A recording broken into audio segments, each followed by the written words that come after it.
concerned citizens, growing by the day to help bring real change to stop the epidemic of substance abuse in our schools and neighborhoods. We intend to continue working towards our many goals and fight for change for as long as it takes. We are looking towards the Board of Education, the Township Committee, Burnett Township Police Department, the Municipal Alliance, and the community at large to respond by making specific and deliberate decisions on many levels to ensure a safe and drug-free environment for our children. Since the last Board of Ed meeting, we've had an opportunity to meet with some of the board members, and we truly appreciate their reaching out to us to open the lines of communication. And we look forward to working together towards our common goal of keeping our kids safe. We can no longer wait for this problem to go away. Action must be taken by all members of the community, and only together can we hope to save lives and combat the drug and alcohol problems that are plaguing the young people in our township. We thank the Board of Ed for continuing to have this topic as an item of importance on tonight's agenda and hopefully on future agendas as well. It's time that students have tangible tools that they can rely on to help them say no to drugs and alcohol. We fully understand that measures must be implemented in order to bring change to our community, but we must have a starting point. The first of these measures that will speak volumes to the students and community is some form of random drug testing at Ridge High School as a tool for prevention, not punishment. This program will detect children who are struggling with substance abuse and provide critical support to prevent or manage addictions. Random drug testing is only one of the tools that many schools in New Jersey have implemented. It sends a loud and clear message that school districts will not tolerate substance abuse.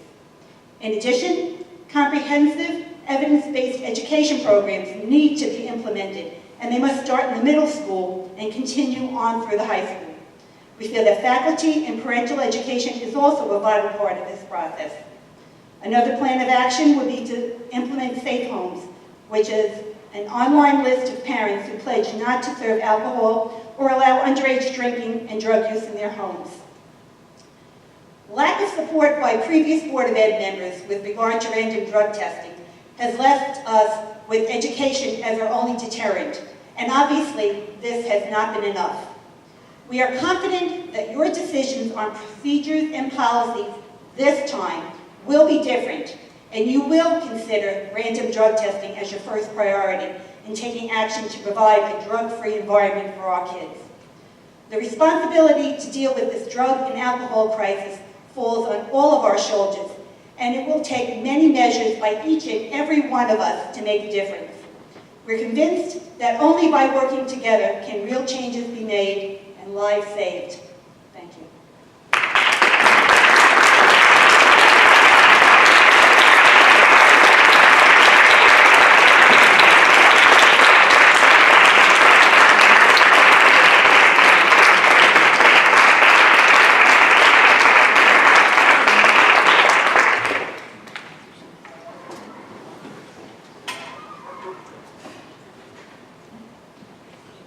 Good evening to the Board of Ed.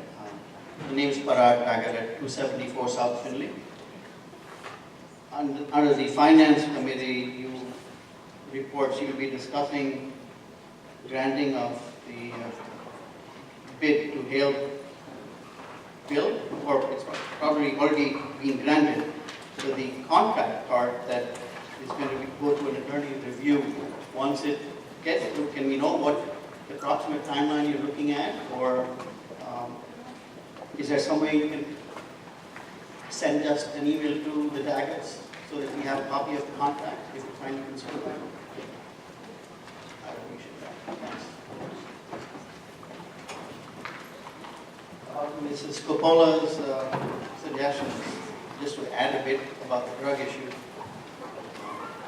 as was recommended that maybe after the third time of the kid testing positive, and you've already informed the parents about it, if the parent decides to now voluntarily opt out, do consider as part of your policy to, at that point, if the parent is dropping out voluntarily, the kids further testing process, that the kids should lose privileges that are otherwise available to the other good kids, because there should be some aspect of consequence to the whole process.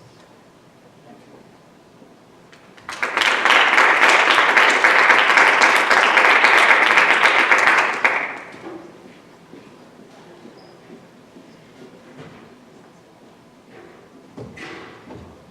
Is there anyone else for public comment? Okay, at this time I'd like to close public comment. And now we're up to the public hearing on the 2014-2015 school budget. The board is going to go down, right, Nick, to see the presentation?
Good evening and welcome to our annual public hearing on the Furnished Township proposed school budget for 2014-2015. I will be making the presentation this evening along with our superintendent, Mr. Markarian. I'd like to start off with a snapshot of what our anticipated revenues look like, and just also note that there have been no changes to the budget as was preliminarily proposed and approved by the board tentatively back on March 10th, and then submitted at that time to the State Department of Education for review. But we have not had this level of detailed presentation, although we've had some preliminary overviews of what the budget looked like. So let me begin with kind of a quick snapshot of what makes up our proposed $95.9 million budget for the upcoming year. Fund balance, which is a recurrent item that we've had and will probably continue to have as long as state funding does not return to the levels that it was at almost 6 years ago, is anticipated to be $2.2 million next year, and it's roughly $115,000 more than the current year. There is a slide a little bit further into the presentation that gives us some more detail on what makes up that $2.2 million budgeted fund balance, which is used to offset both current operations as well as, in our case this year, some of it will be going to one-time expenditures in our current capital projects account. The second item on here is a unique item. We don't always have this, but it is a capital contribution from the Rich Sports Foundation, matching in kind, one-time revenues that the board has dedicated for the Ridge High School fitness center renovation and expansion. And as we get further into the second half of the presentation, which Mr. Markarian will be doing, we will show you a floor plan of what that renovation looks like. It's something that the Facilities Committee began talking about over a year and a half ago, and the board actually enacted acceptance of this capital contribution back in its December 2013 meeting. Maintenance reserve is a reserve that the district first created in June of 2012 in anticipation of being able to have more flexibility in how it managed its required maintenance costs, which are statutorily required to be addressed every year. We have a comprehensive maintenance plan that every October is developed and approved by the board in October and early November. And it delineates a broad range of various types of maintenance that are more than the standard kind of repairs of a light switch. These would be things such as the annual breakdown and servicing of boilers, repointing of brick face in limited areas on buildings, work that we do with respect to our various HVAC systems throughout the district, just to mention a few of what are a myriad number of items that we actually address with this reserve. As you can see, there is an increase of more than $500,000 there. This year it's $484,000 actually, to be precise. And the reason for that really is just for us to create room within our budget so that we do not have to withdraw from capital reserve, which I'll talk about a little bit further later on. Transfers from Fund 30, that's really our capital projects account.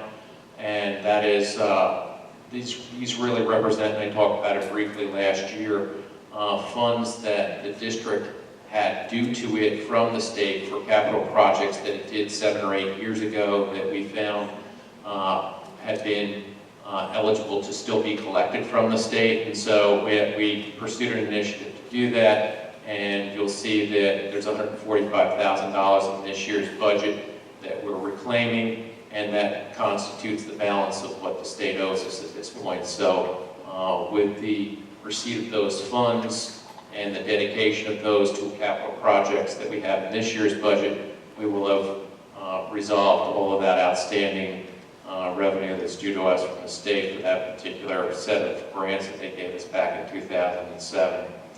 The next item in the budget, tuition and miscellaneous revenue, is really comprised of 3 major components.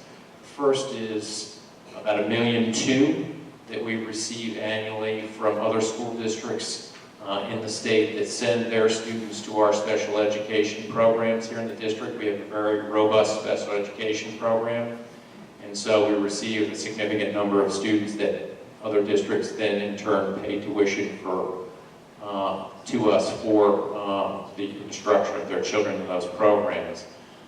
We have $220,000 in that number for subscription busing for those students who are not eligible for busing under the state statutory regulations that delineate a fixed distance from either your elementary or your high school. And the remaining $269,000 really represents fees that we collect primarily for the use of our various facilities throughout the district throughout the year. Obviously, the big ticket item here in a community such as ours is the general levy, since we get a very limited amount of state aid. And as a result, our general levy will go up 2%. However, there is a caveat to that, an extensive slide a little further on, because there is an offset to that 2% increase this year. State aid is up roughly $115,000 over the current year, and that really consists of 2 pieces, each of about $57,000. Many of you who attended any of our other meetings throughout the year have heard about the state's park initiative for testing, which is very technology intensive in terms of the requirements, and we do have some slides in here talking about the fact that we'll have to purchase over 1,600 Chromebooks in this next school year. We've had to expand our Wi-Fi infrastructure in order to accommodate that, as well as our internet bandwidth. So obviously there's a third extensive and expensive initiative that was mandated by the state. The state's given us $57,000 towards that. Somebody laughed, but it's okay. We'll take it. Extraordinary aid is that aid that we receive from the state based on an application that we make to the state for costs for special education students that exceed certain threshold limits that are defined by statute. We anticipate that to be flat. We always anticipate that to be relatively constant, since the state does not actually make the award to us until the close of the fiscal year. So the funds that we would receive for any given school year, we get notice of in June of that school year. As a result, we can't spend what we don't know if we're going to get it, or if we don't know we're going to get it. Any balances that we do get, usually in excess of that, which I'll talk about a little bit further on in this presentation, we then dedicate to the subsequent year's budget. Federal grants, really two big pieces here. The Individuals with Disability Act funding, that's about $1.2 million, and the balance are for NCLB. The federal grants are used for instructional purposes. In the instance of IDEA funds, which is the lion's share of the monies that we're looking at there, we're looking at and have always used those, at least for the last 2 years, for the payment of tuition for students with special needs that are sent out of district. And then the last three components there, the debt levy, the debt service fund balance, and state debt aid, all pertain to our outstanding serial bonds that the district has issued over the years for its various construction projects. As of December of 2013, so just about 4 months and change ago, we had $75.8 million outstanding, and last year we refunded, that meant essentially it's like a remortgaging, if you will, or a refinancing of your mortgage of $49.7 million of those outstanding bonds. And as a result, as you can imagine, the reason for doing that is savings to the district. We did 2 refundings. One of them was in February of 2013 and the other was in October. And the net result is that the October one will generate savings this year for us, which you see there as debt service fund balance. And that, in addition to the overall lowering of the total payment that we have for that outstanding debt, means that this year the total service on the debt in terms of the levy that we need to collect is $420,000 less, which is the difference you see between the $5.5 million and the $5,084,000. So that brings us down to state debt aid, and of course that's down slightly as a result of the fact that the amount of debt that we have outstanding is down. This is always one of my favorite slides because it shows just what we've lost as a result of the state not funding our district at the levels that are required under the School Funding Reform Act. Not that we're alone, but it is kind of a staggering number when you look back over 6 years and see that we've lost $12.7 million simply because the state is not funding at the levels that it should be in accordance with its funding statute. Of course, along with that, and around the same time, 4 years ago, the state implemented a cap on how much levies could be raised. And as you can see, since 2011, 2012, for the last 4 years, in other words, the levy increases that we proposed have been at the 2% level. There are the options to use bank cap and go above that. We have not done that. So for the proposed budget, we're looking at a general levy increase, as I indicated in the budget revenue snapshot, of a 2% increase of $1,547,000. However, that is, as I indicated, also offset.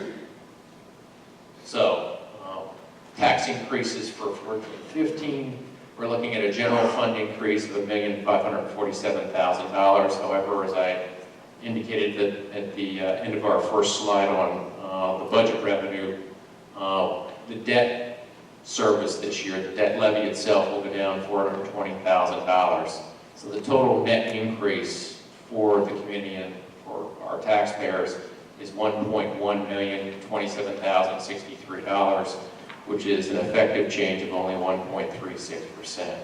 As I indicated, we're not taking any adjustments or using any bank cap. Calendar year taxes should increase based on information that we received from the municipal assessor, $165.69 on an average assessed home of $610,583. The average assessed home values have increased from the current year, which is at $587,553 to $610,583. This is just a kind of a summary of where the $95.9 million goes. General operating expenses include everything that we do.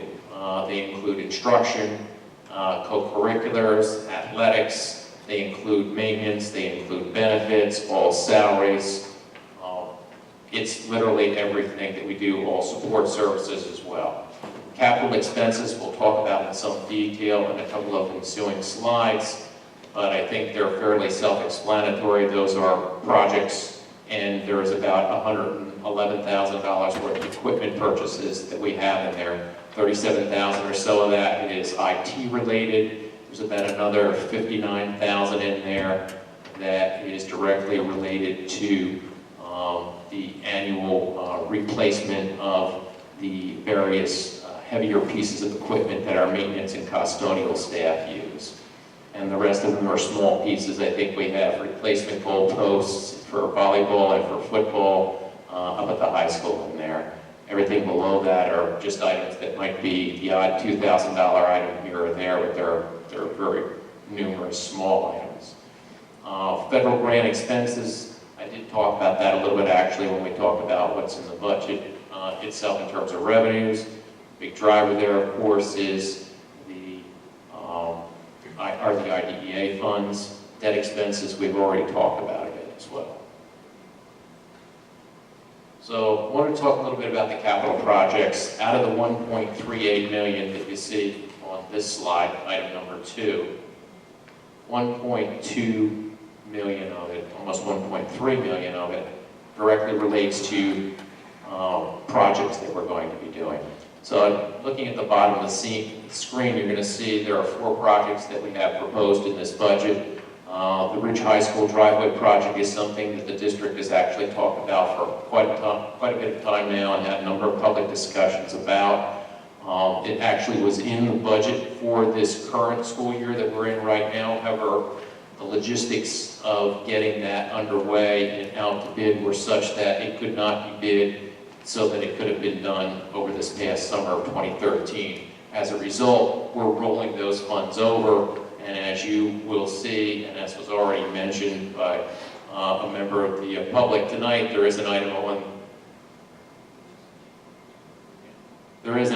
the agenda for the approval of the contract that's being awarded to do that work. I will talk about the revenue resources that make up the funding for these projects in a minute. I just wanted to walk through the projects themselves. And then the William Annan Middle School foods room renovation. We have a 1960s era foods room here. There is a discussion that Mr. Markarian will actually show you the floor plan that we have for the proposed renovation. That is currently something that has been on the board's list of capital projects for a number of years, going back at least 3 or 4 years now at this point in time.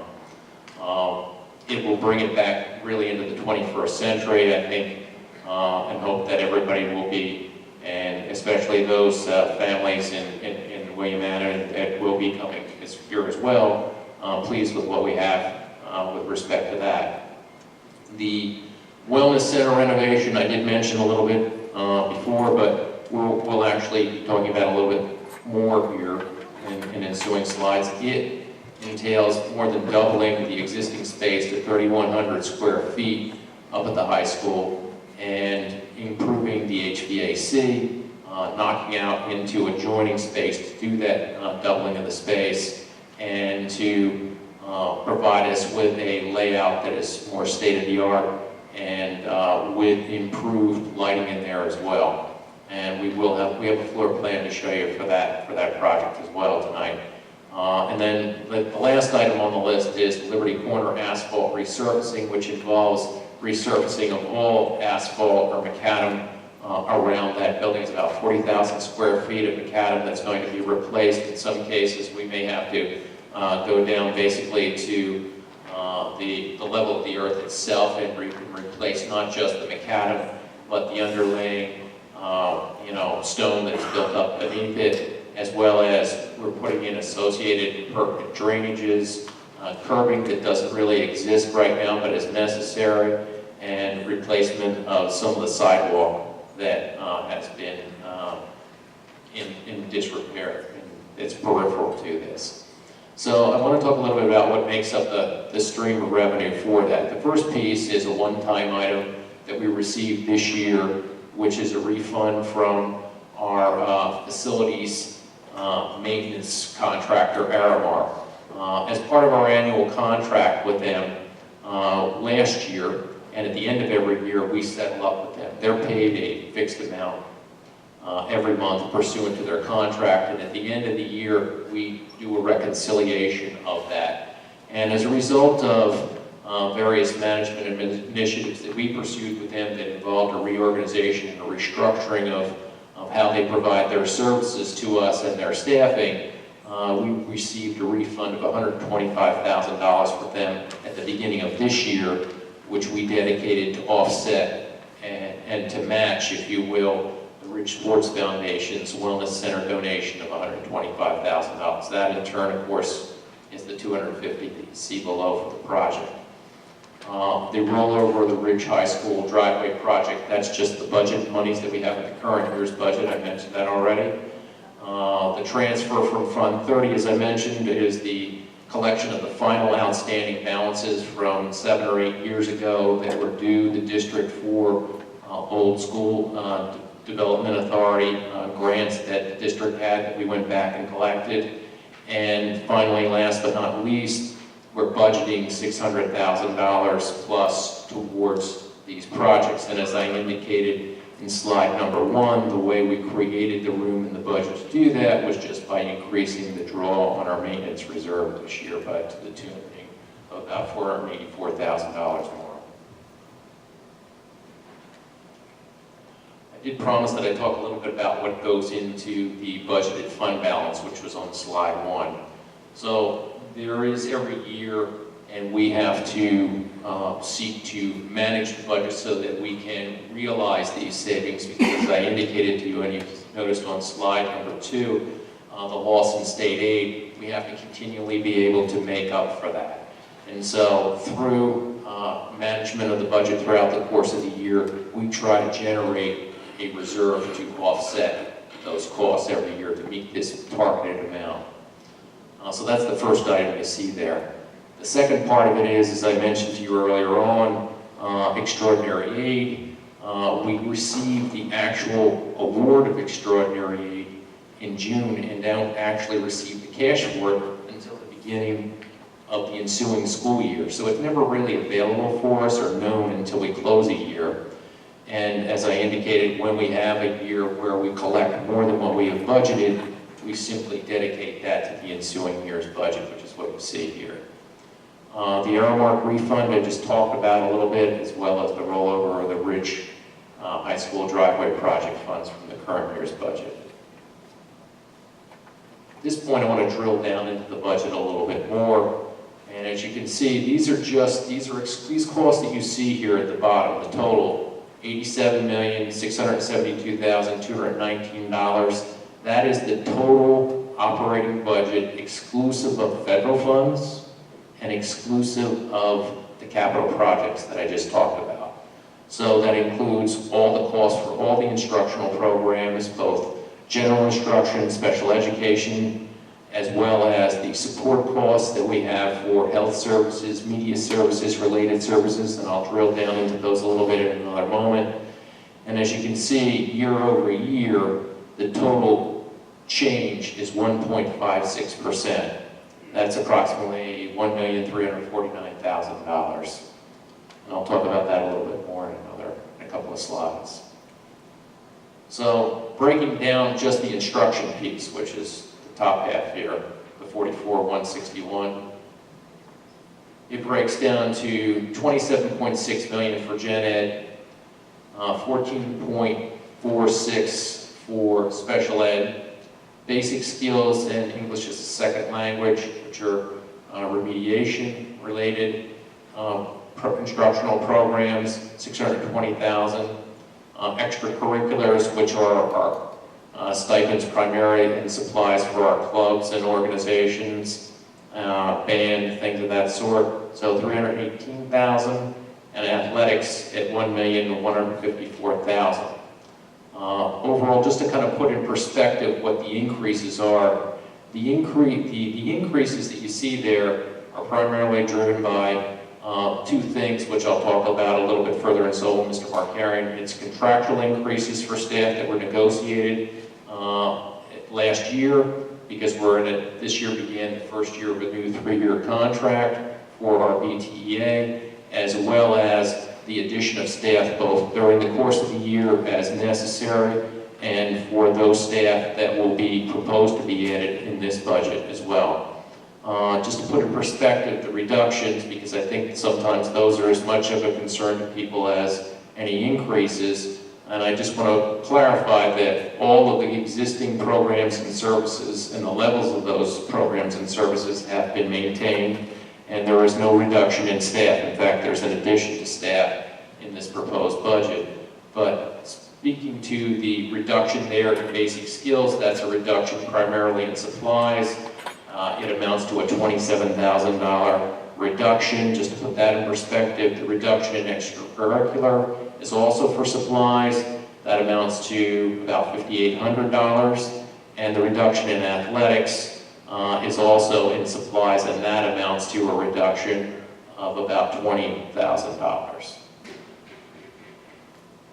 This is just a breakout of what the general instructional costs, which are the 27.6 that you see here in the first item, for each building, in terms of teaching staff and in terms of supplies and/or services that they procure for each building. Again, just want to reiterate that all of the staff levels that we currently have in this year's budget have been maintained, and that we're actually increasing some of the staff. This is a breakdown of our various special education programs, and just want to give you some explanation also as to why we use this format. It may seem a little bit technical, but the state does require that we put a user-friendly budget out on our site, and these numbers are corresponding back to that. So for those, there are those individuals in the community that'd like to see a direct correlation between this presentation and that requisite published document on our website, which represents what's actually approved by the State Department of Education. Again, all of these programs and services are at an enhanced level over the current year, in the sense that we've added some staff during the course of the year, and we are proposing to add staff, which Mr. Markarian will talk about in his half of the presentation, to these areas in the ensuing budget that are not currently there.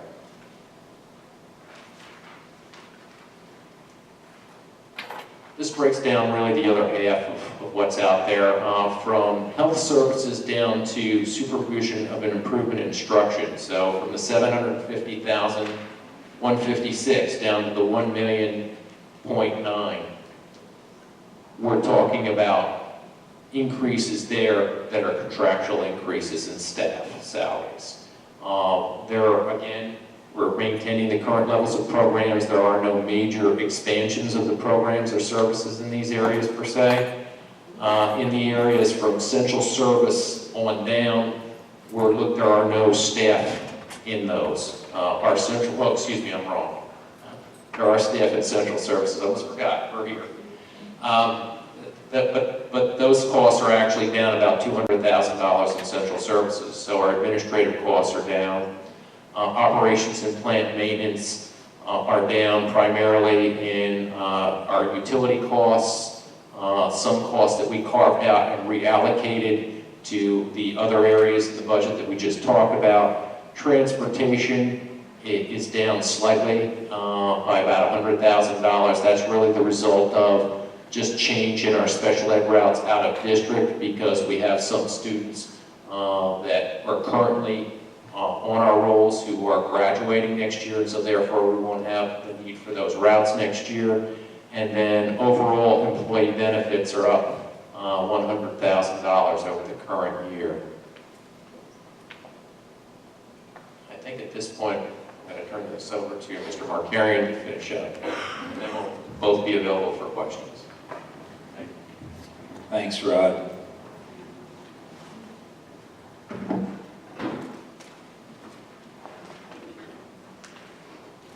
Still got some folks here. I didn't tell you to stand up and take a big stretch. Okay. So, as Rod mentioned a few times during the presentation, we are maintaining all of our programs for next year. Some of the traditional things that we've talked about over the years are all staying online at Bridge and Ed. We're still doing our 9-period day, and we're keeping kindergarten full day. We're not changing any curricular programs from a staffing cut perspective. We trimmed a little bit of money in some supply areas, but all the athletic and co-curricular activities are staying online. And Rod described in detail some of our capital improvements. I wanted to mention a little bit about the staffing.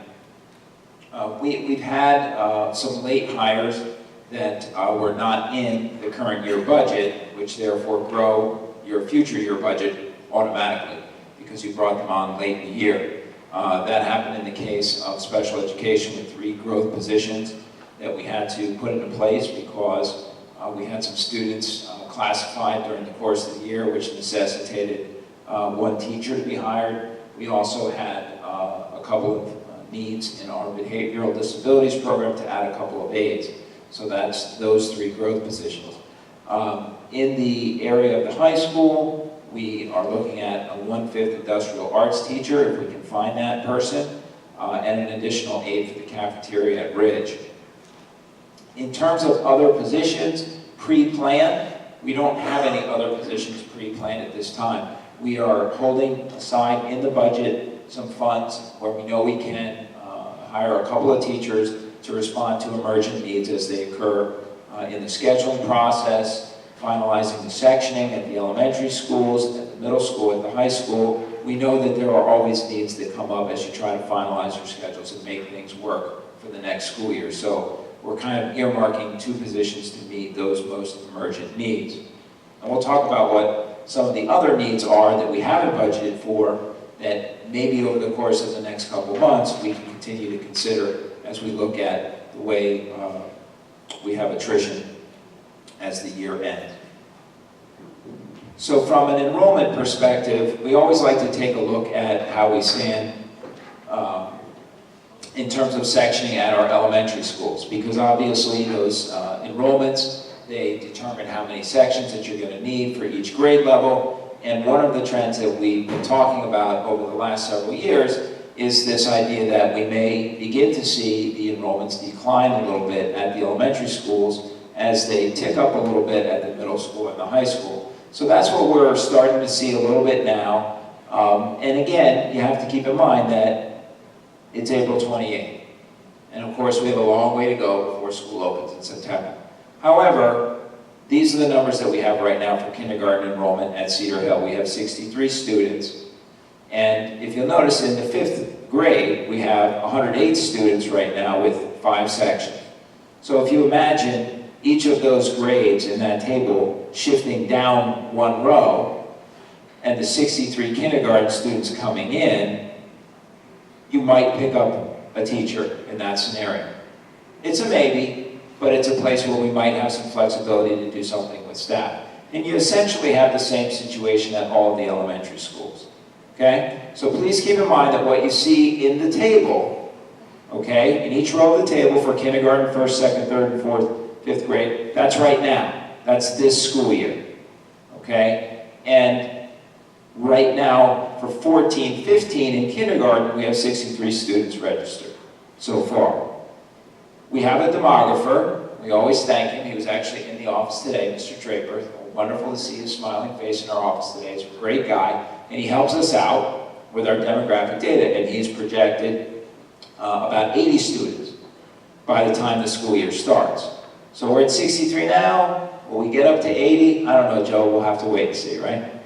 And then, of course, things happen with students moving. No surprise, over the summer, we get some students moving in, we get some students moving out, and we just have to see how this plays out. But there is the potential that as smaller groups of students enroll at the beginning in kindergarten, if a larger group graduates and goes up to Annan, you may pick up a staff member from one of your elementary schools. So a similar picture exists at Liberty Corner, maybe a little bit less so because Liberty Corner is so uniform with 4 sections at every grade level right now.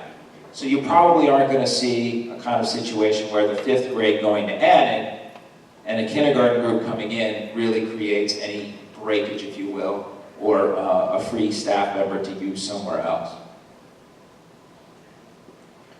As we go through each school, I would pick up on the highlights of some of the capital projects that Mr. McLaughlin talked about. What you see here is a little layout of the Liberty Corner School parking lot. The entire parking lot, all of the pavement is being replaced. All the way around the school, on both sides, in the back, in the front, all the pavement. One of the things that Mr. McLaughlin mentioned was that there may be areas of asphalt that need to go all the way down to the dirt, and the substructure really needs to be replaced with new gravel. That's what's represented by the darker shaded areas in this picture. Okay, about Prospect School, again, here we have a situation where we see kindergarten enrollment right now at 4 sections and a 5th grade of 5 sections. We have 64 students so far for 14-15 in kindergarten. And again, our demographer has predicted about 80 students. If that holds true and the other grades stay stable, we may again pick up a staff member opportunity here as the 5th grade moves up into 6th grade. Similar situation at Oak Street. Right now, the kindergarten class has 4 sections, the 5th grade class has 5 sections. Those 5 sections move up to William Annan. If we have another 4 sections in kindergarten, there could be an opportunity to pick up a staff member. You know, when you look at the 4th grade at Oak Street with 130 students, if more 4th graders were to move in, who knows? Maybe you need an extra section in 4th grade. You know, we just have to watch these numbers closely all the way through the spring and early summer, and we try to make decisions by June to make sure that we've got our staffing set up for the fall. Okay, William Annan Middle School. Here in this building, again, those numbers are where we are right now in the current column. 433 6th graders, 462 in 7th, and 452 in 8th. We have a self-contained population here for a total of 1,366 students. The demographer projected 1,364 for next year, so almost no change, and that is consistent with the numbers of students in 5th grade if you go back and look. The peak enrollment actually is predicted to be between 2015 and 2018, and you'll notice if you look back at the prior slides, that's really picked up when the 4th grade group gets to Annan. If you notice that each of the elementary schools, some of the 4th grade numbers were pretty high. At William Annan Middle School, we're also doing a significant capital project in the Foods Lab, and as Mr. McLaughlin mentioned, this is a really nice project because all of the students that come through the school get the opportunity, in particular in 7th grade, the food cycle, to get into that foods room. We also use the foods room for 8th grade electives, as well as for some of our special needs and life skills programs. We have a washer and dryer in there. We have several full kitchens. And you'll notice that in this drawing, we're expanding the space into the adjacent room. Right now, that room has a sort of movable wall that's been closed, or opened, I should say, extended to divide the space into 2 full rooms. There used to be a sewing area there, and that sewing area was used as a classroom. We're reclaiming that space to make this into a nicer space and include some room for hydroponics so students can also do that activity and connect to science. We're going to bump a little door out to go into the courtyard so they can access the garden that they have been using outside as well. So it's going to be a really nice program, and it also adds another kitchen into the existing space. Okay, Ridge High School. Again, we have current and projected. We anticipate about 20 more students. And I should say, when we talk about enrollments, I can assure you that you're going to see slightly different numbers depending on where you look. We have our demographer, Mr. Draper. We have Mr. McLaughlin looking at figures in terms of the budget and how he has to report based on the various reports that are submitted to the state. He's looking back at the October 15th report. I'm looking at April at the current year. And our demographer is trying to project over time. So there's sort of a blend, and it's kind of fun. We all kind of compare notes and then the next October 15th to see how the prognostications went and who came in closest. But in any event, the numbers are all pretty close depending on who you're talking to and exactly which basis of numbers they're using in their enrollment estimates. But for my purposes, I figure we're going to be looking at about 20 more students at the high school for next year, with the peak enrollment hitting around 1,915, 16. So here's a floor plan of the Ridge Fitness Center. Basically, in the bottom right, there's a big rectangle that represents mostly the current weight room. That current weight room has 2 storage areas already in it. In that large rectangle, you're going to see that we are actually removing those walls. So we're reclaiming some of those storage spaces and moving the items that have been stored there into alternate locations. And we're also claiming the adjacent smaller rectangle, which is currently a receiving area that also has the washer and dryer that the maintenance team uses. The washer and dryer are being moved across the hall, and so that gray hashed area represents in total the new fitness center. That space, as Mr. McLaughlin pointed out, is about twice as large as the current fitness center. So it's a really nice project. We're almost doubling the space. We're improving the HVAC, which, as you can imagine, in a weight room is important just for the overall experience for those people in the room. I think it will make it much more pleasant. We're adding a little more glass around the entryways. Makes it feel a little bit more open, lets a little more light into the space. And of course, we are connecting the 2 adjacent rooms with a set of double doors so that you can access back and forth. Can you hold your questions to the end? Okay, great, thanks. We can always pull up a slide if we need to get back to something. Okay, moving right along. The Ridge driveway. So this plan really shouldn't come up as a surprise to any board members or anybody that's been attending our meetings regularly. We've been working for the last several months at least, feels like a year or more, on some ideas about how we might improve the traffic flow and pedestrian flow around the Ridge High School campus. So we've been working on this driveway design. It's finally on the agenda to award a contractor for this project. That's on the agenda for tonight. But just to remind everyone, this is the basic idea. It's taking advantage of the existing driveway that goes out past the health department and making that into a 2-lane road so that traffic can come in from the south on Finley Avenue and make a right into the new driveway to access the upper parking lots. We can send the buses up into the new driveway, let them get up into the upper lot by the pack area, unload the students there, and come back out and head north on Finley Avenue. The nice part about this project is it then frees up the oval, so the parents can have the oval to do the drop-off loop in the morning, and the staff and the buses, the students can use the new driveway coming in. This is the driveway itself going out to Finley Avenue, as well as how it flows into the C parking lot at Ridge. And then this is the upper lot D, and you can see in the bottom right area where we're adding sidewalk just past the pack, where students can unload from the buses and take the entrance into the building, very, very close to the building, just down a little flight of steps and into the end of the 700 wing to access the school.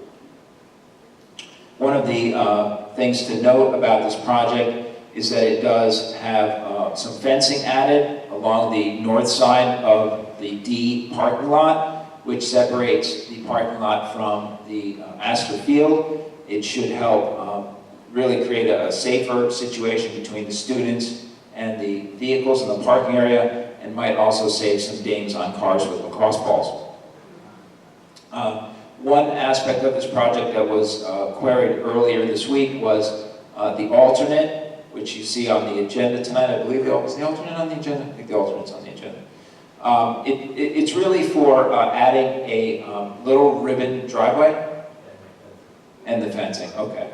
The little ribbon driveway in the corner of the D lot so that our maintenance vehicles can get to, sure, okay. I don't know if I can get this to work.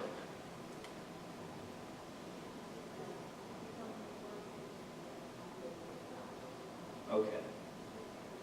That area right there, sorry for the crude red circle, but that is the corner of the D lot. And there's a little driveway strip here, and our maintenance buildings are kind of over in this area. So for our maintenance team to easily be able to get back and forth from Ridge to their facilities without having to go through mud and dirt, we wanted to have that as an option, that we could control that. The other thing that we would do is have a gate, is have a gate right in here, a motorized gate, so that they can control the access with a remote. You won't have kids or parents cutting through there and going up into the no man's land of that gravel road that ends at the cell tower. No, I can't imagine why they would do that. But in any case, I think that it's nice to manage the whole traffic flow better. Remember that the buses will come up, they'll come this way, they'll pass the pack, and they'll drop off at this new sidewalk area that is going to be added. And then they can take these steps right here, right down into the corner. That's a terrible arrow, sorry, I failed art. Into the corner of the 700 wing.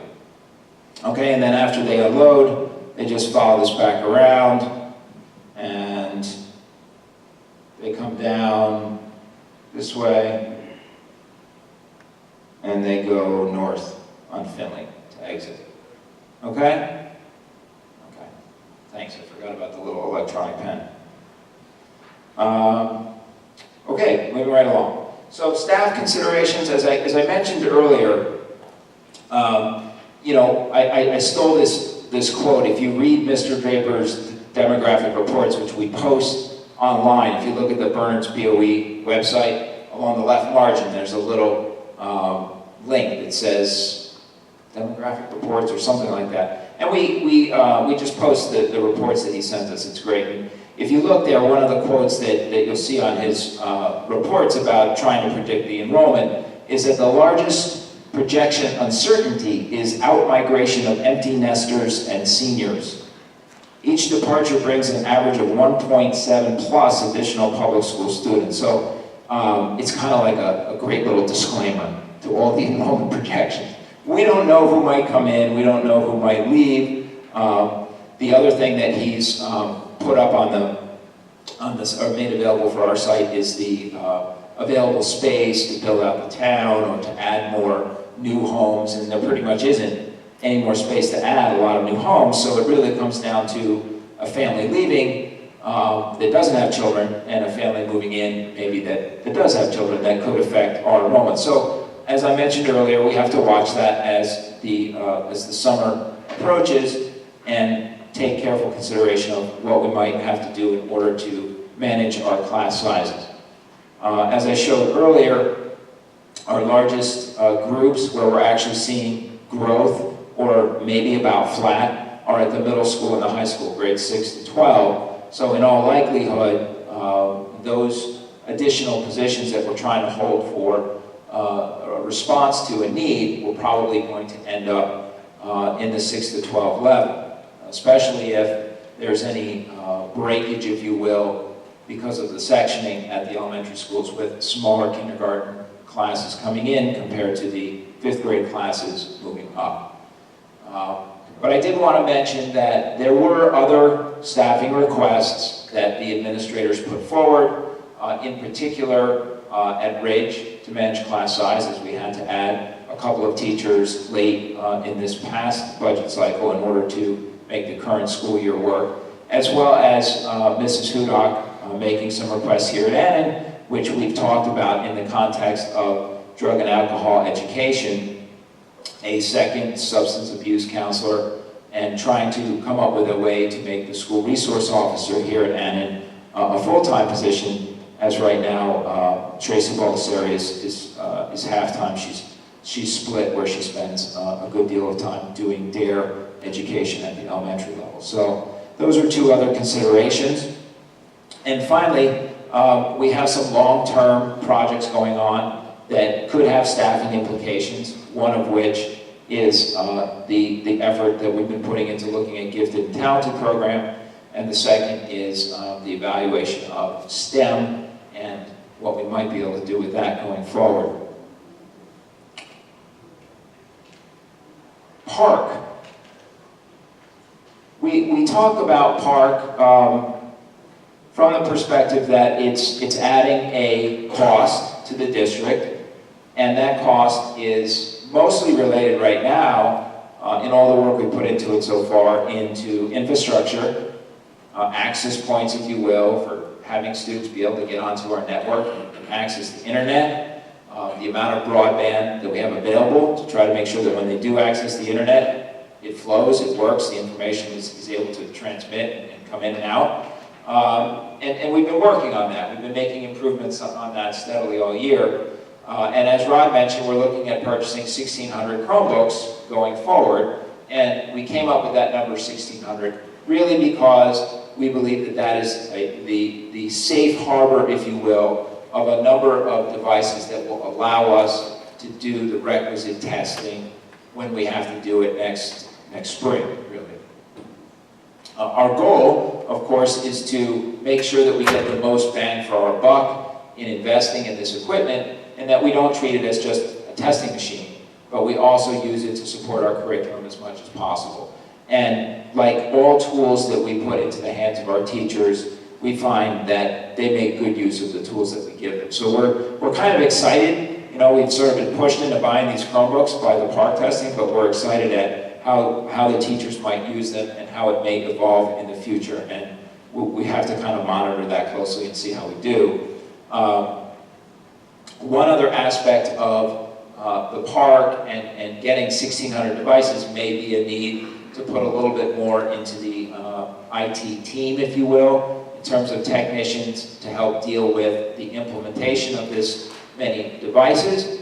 It is true, having spoken to Mr. Rollo about this, I know that some of the aspects of equipment upkeep and software that go along with a lot of our other desktop and laptop and staff tablets don't exist with the Chromebooks, but there still are setup issues as well as just the accounting of all the devices and dealing with damages that might occur and setting up the carts and getting these things mobilized to where they need to be. So it is possible that we'll need to take a look at our IT staff to address this need. not to mention the fact that when we actually go to do the testing, how many hands on deck are we going to have to troubleshoot issues as the students are doing the test.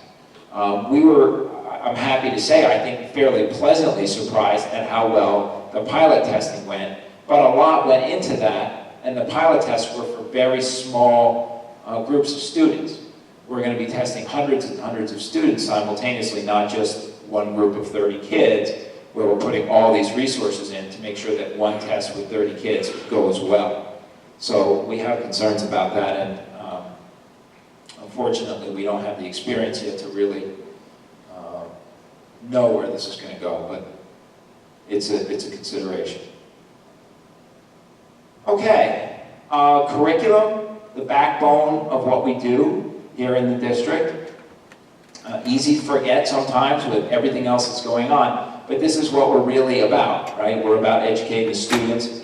So we like to invest every year in what it is that we are doing with the kids and what is the curriculum that we're covering. Are we staying current? Are we keeping things up to date? The Common Core brought a lot of change the past few years, and we've done a lot of work in the summertime, and what we're seeing is as we implement it, we need to keep working at it. We're also stealing a little bit of insight into what we have experienced and what our colleagues have experienced through the pilot testing, and understanding from what we've seen on the pilot testing how we might want to tweak some things as well. So here's sort of a summary of the different types of curriculum writing programs that we're working on this summer.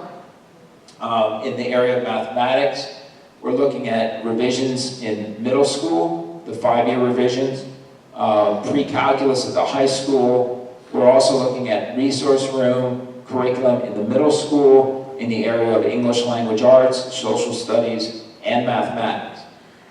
You'll notice that we're looking at revisions in world language, Spanish, French, and Italian grades 6 to 9.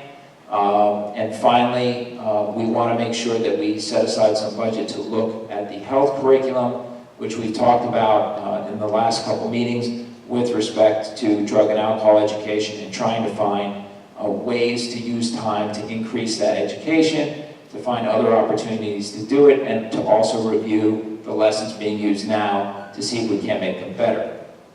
So those are all things that we're working on in the curriculum writing this summer.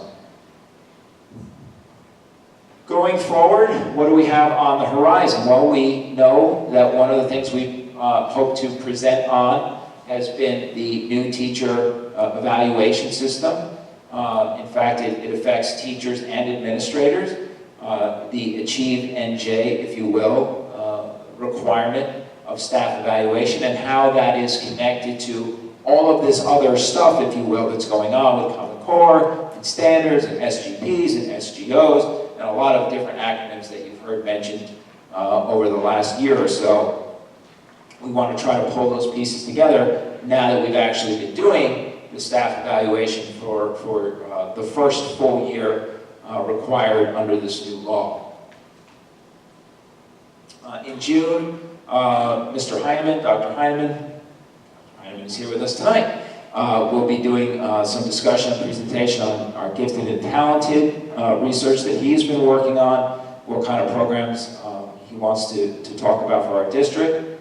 And of course, we have to keep an eye on our staffing needs as we approach summer and hire accordingly. And finally, we have a lot of capital work on the horizon, not only the work that Mr. McLaughlin talked about for the current summer, but also some very significant amounts of work when it comes to the HVAC systems of the district and the controls for those systems that we have been planning through ROD grants that we anticipate starting to do work not this coming summer, but in summer 2015. So maybe this summer we can try to make a little presentation to help lay out how we see those projects going, so you can get a better picture of that. But that's a significant project that will probably take a few summers to get completed. So those are some big things coming up in the future. Okay, so at this time, if there's any questions from the board, Rod and I would be happy to try to answer your questions. I know, Preeti, you had a question. Did it get answered along the way? For the, Sure. Grab another mic. I borrowed, Sure. In the meantime, borrow this one. For the HVAC, Right. there's a gym room where the wrestlers go. That really needs HVAC. Are you going to use that? They just don't exercise. Yeah, she's talking about that for gym. That might be affected in the rise. grants. We'd have to take a look at what, I believe we had all the instructional spaces covered in those. And at the high school, we're only doing a limited number of, we asked them to identify specific spaces. Right. And I keep thinking it's significantly less, obviously, than doing the whole building, because if we'd done the whole building there, that probably doubles all of the rock grants that we had. so that HVAC is just for the, It's just For the just wellness for the center. gym. Yeah. Yes. And I have another question. In curriculum, I've never heard of this. AP, calculus, vertical, articulation. You want to jump on that one, Brian? And while you're at it, there's something called RR. 16. That's just short for resource room. Oh, It's not just calculus, it's actually articulation of the honors program, so up to calculus. Right, so It's the whole one. exactly, so again, this one is how to be in one.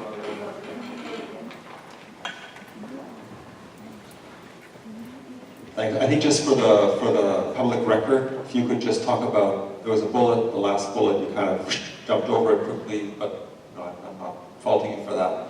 But just what the liability may be for additional IT support for the Chromebooks and all that stuff. So I anticipate that there's a couple considerations.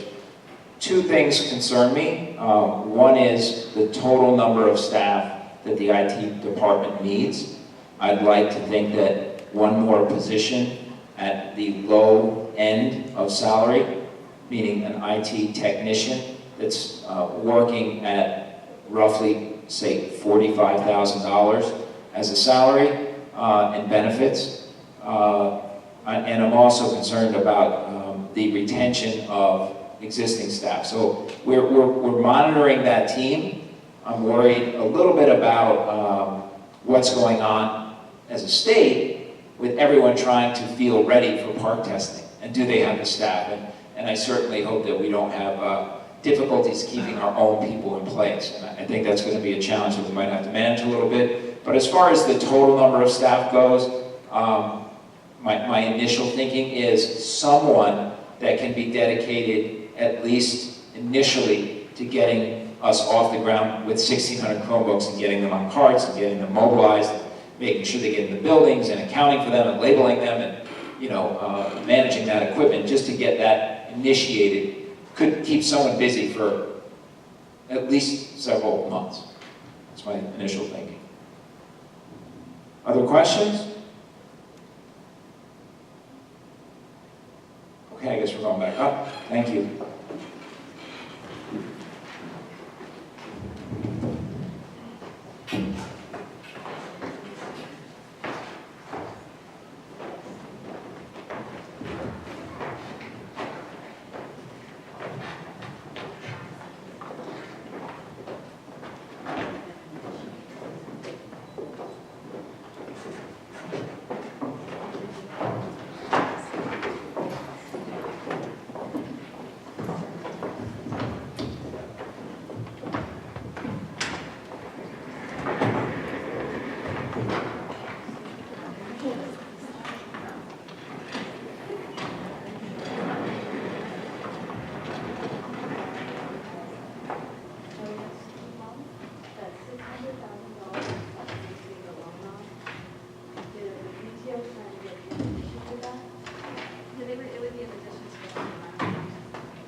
That's the amount.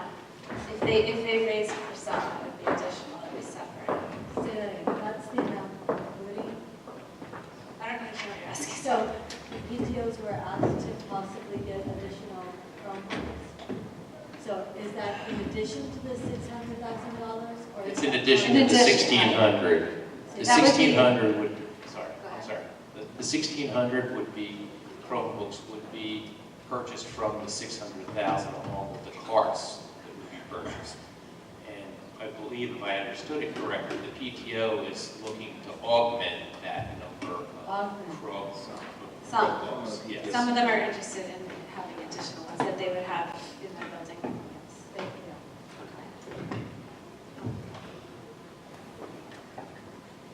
Wait, where are we? Oh, here, okay.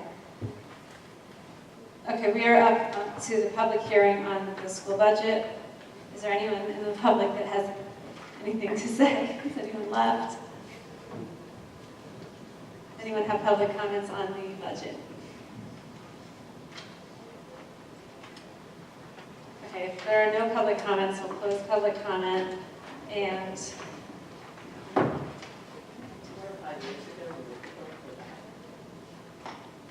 just the budget. Okay, now we're up to superintendent's report.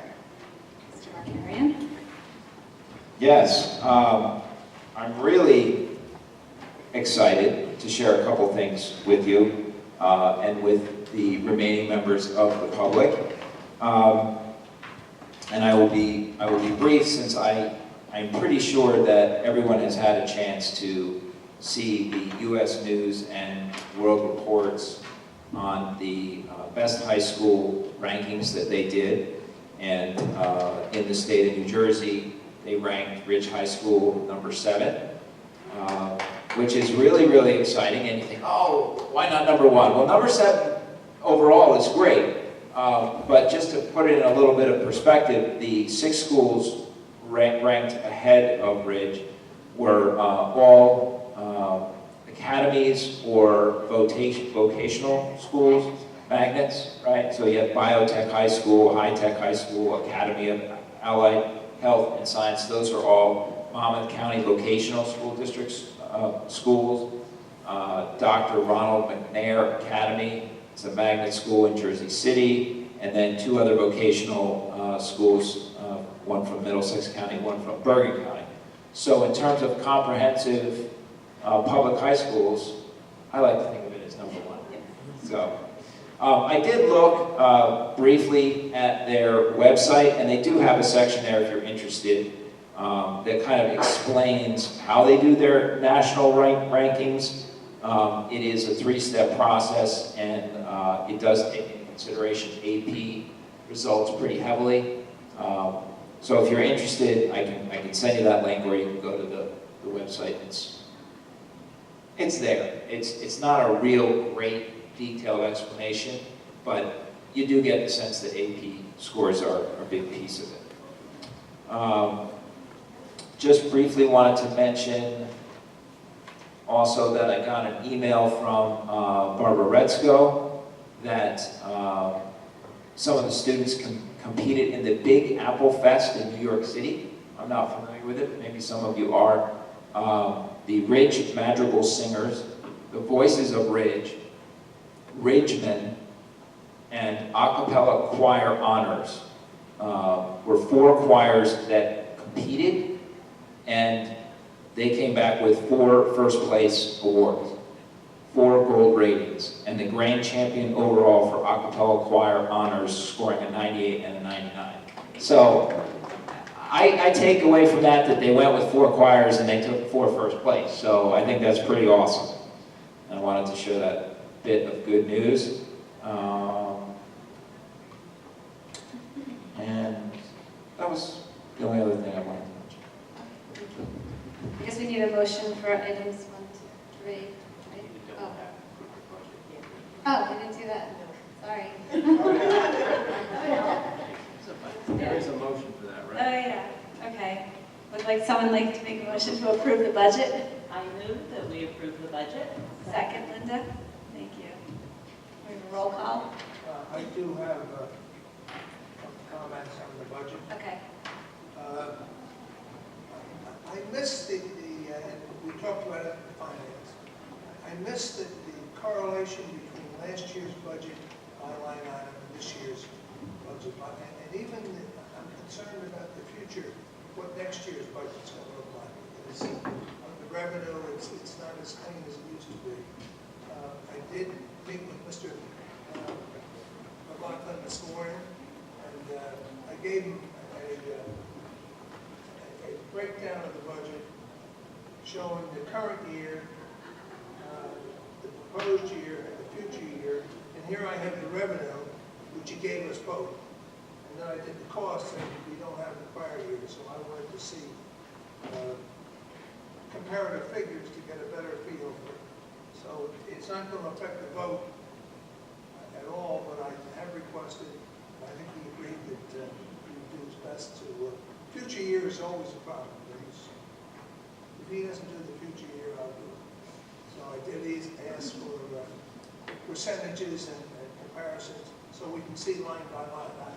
And it correlates with the growth, and I think you need, at least I need more. And I brought a prior year's budget book. We used to get this whole book, fill it. Now we get 10 pages, so I think I needed more detail. So that's my only comment. It has nothing to do with the vote. Roll call, please. Mr. Burke? Yes. Mrs. Smarter? Yes. Dr. Beer? Yes. Mrs. Cassell? Yes. Mrs. McGowan? Yes. Mrs. Shaw? Yes. Mrs. Richmond? Yes. Mrs. Woolridge? Yes. Mrs. McHugh? Yes. Sorry about that, Rod. I was out of order. But since we're back to superintendent's report, let me explain the other two items. Oh, okay. The summer school programs, we used to have to actually file with the county office. Now we just have to do a board resolution. We don't have to file with the county office anymore, acknowledging our different summer school programs. So we have the ESY program for our special needs program, Camp Jumpstart, and the elementary summer activities program that's run at Cedar Hill School.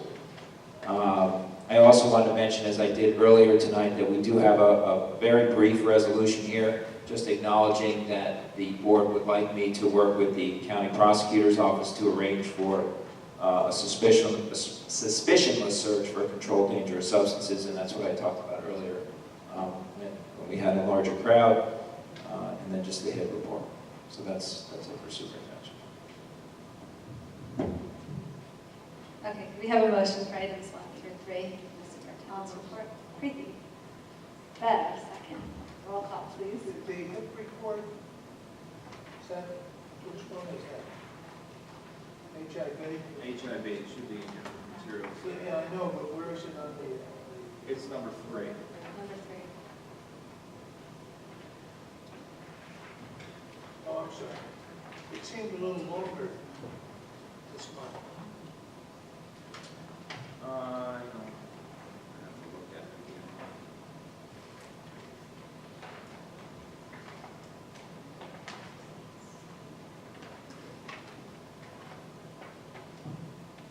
That's the suspension report. Probably because we haven't had a meeting in so long, like, that's honestly why. Yeah, I mean, we went from the 24th of March to the 28th of April. We didn't have meetings to meet. Okay, thank you.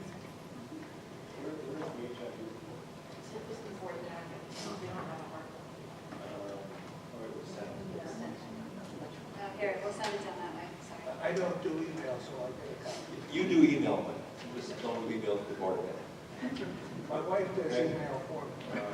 Laura, I'll come over and teach you first. Okay, can we have a roll call on, a roll call on the superintendent? I purposely didn't run it. Mr. Burke? Yeah, roll call, please. Yes. Okay.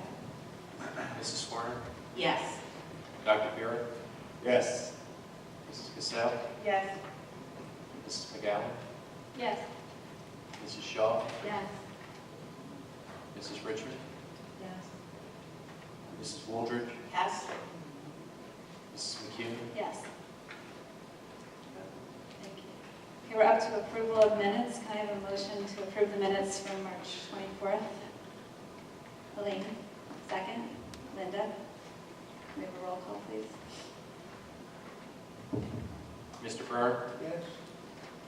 Mrs. Swerner, Yes. Dr. Vera. Yes. Mrs. Cassell, Yes. Mrs. McGowan, Yes. Mrs. Shaw, Yes. Mrs. Richmond, Yes. Mrs. Wooldridge, Yes. Mrs. McHugh. Yes. We're up to committee reports. Finance. Finance met last Thursday. Much of what we did was discuss the budget and the, wait, it's my committee report, right? I'm sorry. I've lost my place. Should I be moving my? Do you want to move your items? Yeah, let me move to my the committee items report first. after? Yeah. I'm going to move items 1 through 19. Okay, do we have a second? Oh, sure, Bev. I'm sorry, who was the second? Bev. Thank you. Okay, what we have on the agenda tonight are, generally speaking, many of our usual issues, which are a couple of conferences that staff are going to go to. We have some students who are going to placements outside of the district, and a number of those. And then we're disposing of equipment, which was something we normally do that we don't need anymore. And the most issue of note is the received bids for the Ridge High School driveway, and we're awarding that contract tonight. If we approve it, to Hale Built, to the lowest bidder. We're also approving our architect, reappointing our architect, and one thing to note on that is that we did a RFP on our architect this year, so we're looking through everything carefully, and we're also asking the architect to complete some drawings for our for the Ridge Fitness Center, and so we can go forward with that project. Thank you. Yes, and thank you to our architect who is here, having sat through our very long meeting. Thank you. Does anyone have any questions about the finance items? No? Okay. But you moved it already, right? Yes, I did. Pretty good. Additional parking, I think Frank is still looking into it. No, that's not on the agenda tonight. That's not part of the. It's not on the agenda tonight. So is that being still considered or addressed related? Well, finance decided not to go forward with it at this time, so we'll continue, I guess, to review it at the finance committee, but it wasn't something that we felt we were ready to move forward with. I'm getting more information. Anyone else? Okay, roll call, please. Mr. Byrne, Yes? Mrs. Swerner, Yes. Dr. Vera. Yes. Mrs. Cassell, Yes. Mrs. McGowan, Yes. Mrs. Shaw, Yes. Mrs. Richmond, Yes. Mrs. Wooldridge, Yes. Mrs. McHugh. Yes. Okay, we're up to personnel. I'd like to move items 1 through 32. Second. Susan? Second. Most of it is standard end-of-year stuff. There are some retirements, there are some childcare leaves. The biggest item is item number 13, which is approving all of the teachers' salaries for the upcoming school year as per our negotiations with the BTEA. I think Mr. Syed had something to add. No, I was just going to say, it's the annual appointment of the BTEA staff. That's the biggest one. Yep. Does anyone have any questions on any of the items? Could you please comment on number 27? Just a few words. Let's see if I can. If, correct me if I'm wrong, but I believe we had discussed earlier out of curriculum, we were going to hire algebra teachers to teach a class for middle school students who were not selected to go into algebra in 7th grade. They had the opportunity to enroll in a course over the summer to merge into geometry. Yeah, I know that. How many instructors are being hired? Right now, at this time, 2. And we'll cover And- the and- cost. Correct, and More will be hired if needed. It's really dependent on enrollment. Right, it's pay to play. And it's too soon to know what the enrollment is. Too soon, although I can tell you already, Mrs. Wolf is getting inquiries about the program. This, just in a nutshell, is an attempt for us, it's a quality control mechanism so that we can ensure that our staff members are instructing the students as opposed to an outside organization. So, I know a letter went out in the William Adams Friday folder, It did. and I think the enrollments are due back in May, is that correct? Yeah, a few weeks. Okay. Yeah, at last check, she only had 3 or 4 official inquiries. So again, it's only enough to sustain the program. We'll run as many instructors as needed, and it's no cost to the board. It's fully funded by the parents. Okay, any other questions? Okay, roll call, please. Mr. Byrne? Yes. Mrs. Swerter? Yes. Dr. Vera? Yes. Mrs. Sal? Yes. Mrs. McGowan? Yes. Mrs. Shaw? Yes. Mrs. Richmond? Mrs. Holdridge? Yes. Mrs. McHugh? Yes. Okay, we're up to policy, and I think I stole some of Susan's policy reports. Well, and Robin, I'd just like to thank you for the thorough report earlier, and I have nothing to add. Thanks. Can I even remember what I said before? It has any questions about the policy report? So we're up to curriculum. Linda? Okay. The curriculum committee met April 11th, and Robin pretty much went through the drug and alcohol curriculum review, so I don't think I'll repeat that. But we also spoke about, we also got a report on the park field test from Matt Hall, who's the supervisor of science and technology. And so he reported on the results of the 2-week field test of the park performance-based assessments. 5th grade students at Liberty Corner were field tested in language arts, and 5th grade students at Oak Street were field tested in math. Students at Ridge field tested Algebra 1, Algebra 2, and Geometry. And the district is also field testing the end-of-year assessments starting May 5th at Ridge. Overall, the field test went more smoothly than anticipated, although there were a number of technical problems as well as a learning curve for students and staff. The students used a combination of Samsung and Dell Chromebooks without mice on wireless networks. And the Dell looks like a better option for the students based on the results of the field test. The biggest factor affecting the administration of the test was the wireless network in each building. Oak Street School had the most problems with computers that locked up, and some computers at Ridge locked up while students were doing geometric proofs.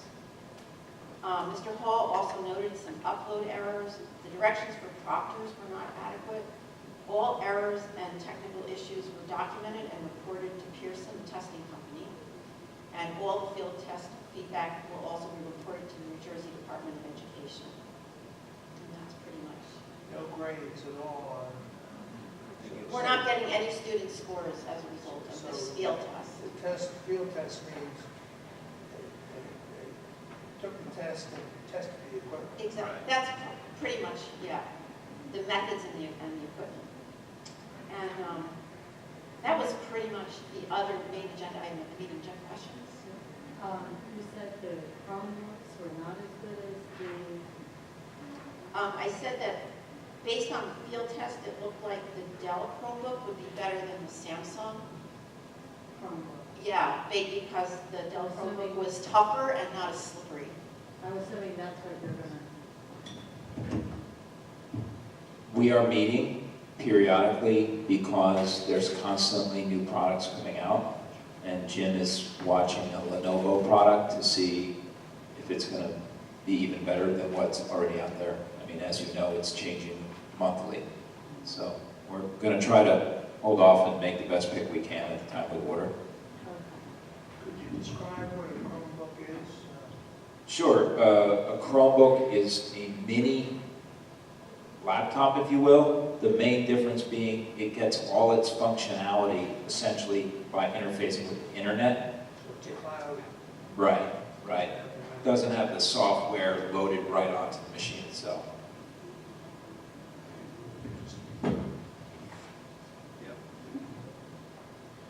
Any other questions about curriculum? Okay, okay, advocacy, I already spoke about our meetings with a couple of the task force and the parent group. The only other thing on the advocacy minutes was the mention of our discussion with the PTO presidents about possibly fundraising for some Chromebooks. That discussion is kind of at different points at different schools, and they have to have time to process that and think about it, what they're interested in doing. I don't think there's anything else from advocacy. We have liaison reports. I think Linda had something. I have actually two, and I'll keep them brief, liaison reports. The first one is from the Somerset County Educational Services Commission, and I have brochures about the new Career Center that I wanted to pass out to the board members. And I just want to talk a little bit about our April 10th meeting. The Somerset County Ed Services Commission board met on April 10th, and the main agenda item was the Career Center. There's a new contractor for the Career Center who has agreed to an accelerated building schedule and will be responsible for completing all of the work.